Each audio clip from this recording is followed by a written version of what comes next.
think I had accidentally convinced my brain that I was just gonna be better. And then I wasn't. Yeah. And it was frustrating for me, even on the drive up here. I'm really proud of you, because the first thing that you said when you came in is you were like, but I'm here. And I was like, yes, like that's honestly, that's big. You know what I mean? And so yeah, I appreciated that.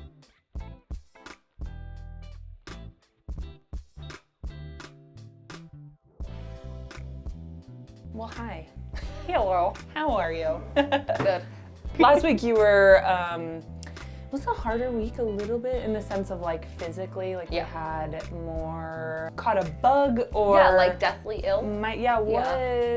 How do you feel outside of that too? Yeah, like. If I was still just not ever doing anything physical, I would have been like, man, I'm sick. Yeah. But now it's oh, I'm sick and that sucks. And also, I can't accomplish my new normal routine. Right, exactly. The first day, I don't really feel like there was much coping because I was so sick. You're like, I'm living. That's what matters. I couldn't do anything. Like I slept most of the day. Yeah. It wasn't even a day where I felt like I could join my meetings remotely. I was just like out of commission. Right, I remember. The second day was really hard because it was Thursday and Wednesday we have morning workouts and Thursday we do our evening workouts.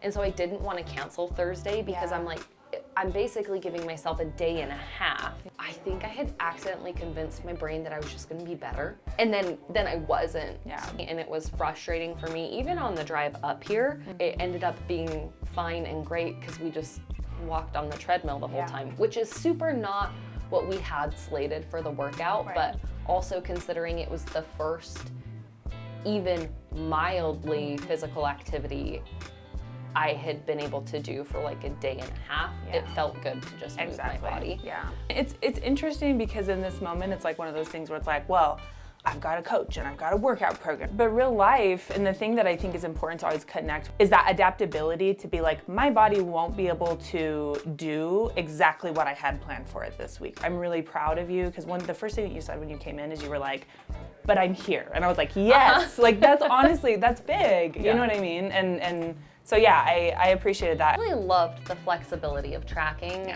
And I think honestly what's gonna end up happening with the meal plan is my brain is going to find like a middle ground between tracking and a meal plan and just doing like substitutions but understanding what and where I can sub. And we'll break it down, okay? So breakfast, we've been doing the 3 eggs with the piece of bread and the Laughing Cow spread with coffee or Carb Master milk. So I would prefer to drop from 3 eggs to do like 1 or 2 eggs and then with 2 egg white. How can we up my protein intake without me having to drink a protein shake in the morning? Because I'm struggling. Overall liquid intake. If that is a liquid that you're struggling consuming in the morning, then let's talk about increasing other areas. Okay. But if you're okay with doing that without like adding in protein powder or whatever it is, we're sitting pretty as far as what that looks like. Does that make sense? Yeah. So what I want to do right now, our calories for breakfast technically are not super high. They're 296, so 300 calories. Let's up them then. So let's make a bigger breakfast, maybe adding in an egg, another egg with the egg white still. So it's 2 eggs plus a 1/3 cup of egg whites. And then we're adding in a second bread. Those Laughing Cows go a long ways with vegetables. Like with cucumbers and carrots, they taste so good. So we got a bigger breakfast, which I definitely think is gonna be a positive thing for you going forward, right? Okay, snack 2, we had Light and Fit yogurt with some granola. Average being able to eat that snack about twice a week. So let's build in a different snack. Okay. And I will know that I can eat that. I'm going to assume that cottage cheese is going to fall in the same category. I love cottage cheese. Okay, I love cottage cheese. So when you go to the store, I don't know, I mean, it's by yogurt usually. So they come in a 2-pack. They're 120 calories each. They have 17 grams of protein, and it's so convenient, like our yogurt packs. So if you're open to that, I say we just pivot into essentially a savory version of the yogurt. I do really like that because I feel like that's also an easy snack for me to load sodium into. Oh yeah, do a salt cracker with it. Well, salt crackers or even growing up, I would eat cottage cheese with like the Mrs. Dash seasoning. Oh, just which is season like, it. Yeah, it's like 0 calorie but really high in sodium. Fantastic. So I would like to work in that snack because it will be easier for me also when my sodium is low. Perfect. I love it. Is there anything you want with it, or do you want to just eat it plain?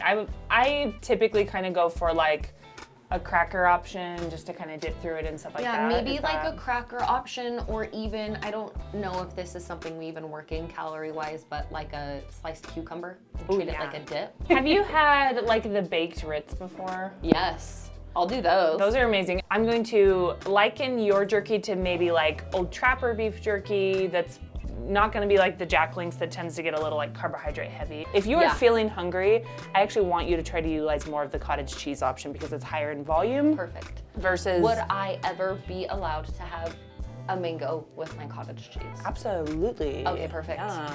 I will say this, let it swap your like Ritz crackers though, because it's going to be the carbohydrate component. Okay. Cool. How about our other snack? I think we were doing Built Puff Bar. I can still eat those. Lunch?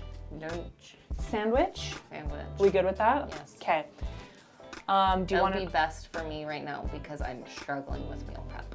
How I want you to look at this is like, keep it 3.5 ounces of meat regardless, but be flexible. Some days, would it be okay maybe if I switch my mayo for avocado? Yeah, that would work great. Let's talk dinners real quick. So we're working on getting vegetables in, whether that be grilled vegetables and or accompanied with potentially like a salad, things like that. How do you feel about that as far as continuing that? Yeah. Okay, we love salmon, as I'm recalling.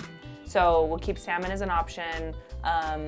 Do you feel a little bit better with incorporating chicken again? Yeah. So 3.5 ounces of salmon cooked, which is roughly a fillet, frozen fillet.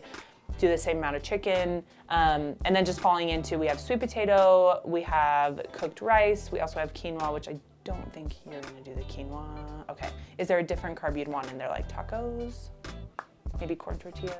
I think rice and potatoes is fine. Okay, sweet. I don't know that we need to be that high. No, I know, that's what I'm saying. Well, like for breakfast. Oh, okay. Like we can cut if we need to. Okay. We can do less healthy bread. Do you want to? I mean, more healthy bread. Do the Dave's Killer again? Yeah, that's fine. Okay, that'll shave off a little bit. The thin slice is what you're buying, right? Okay. Red one. The red one, not the green one. Green ones. Oh. Okay. How much? Let me talk to you about salmon real quick. Are you doing that a lot, or do you feel like you will do more chicken? Because that will actually make a decent difference in terms of calories. Probably more chicken. Okay. But I don't want to get rid of my salmon. I think, well, that's why I asked, because I want you to keep it in there. And think about it this way, it's like, if the majority of the days we're staying a teensy bit lower and we have a few ones that bump up, I'm not worried about that. I'd rather that than the opposite, if that makes sense. Because then generally speaking, our average is a little bit lower than a little bit higher. I average more chicken than I do salmon. Okay. Oops.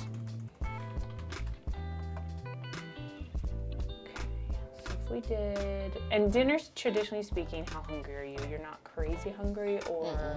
Okay. So we're actually gonna go 3 ounces of chicken. I also think that will potentially help you not feeling overly burnt out on chicken, is not eating too much of it.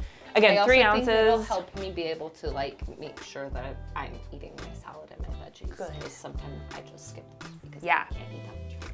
Okay, this is perfect then. So generally speaking, just kind of lowering it down. So I took you from 3 ounces, 3.5 just to 3. The salmon versus the chicken makes a very big difference though, just because salmon's lovely, but it just has a little more calorie because of the fat content. So that, I would like you to stick to the same measurement still. So if you do salmon, try to do 3 ounces if that's not too much of a pain in the butt. But even that main adjustment with the little ones we did put us right back where we want to be. Perfect. And then back to our protein intake, we are at 141. So we're right in that range, perfectly in the middle of like, I think where we fall perfectly, so. I'm really excited for my new meal plan. I'm excited to be able to eat some cottage cheese. I love cottage cheese and I kind of forget that it's a food that exists. So I'm excited to be able to have it again. And I'm gonna go grocery shopping and it's gonna be great. I'm tired, I'm gonna go grocery shopping and take a nap, but I will see you guys next week.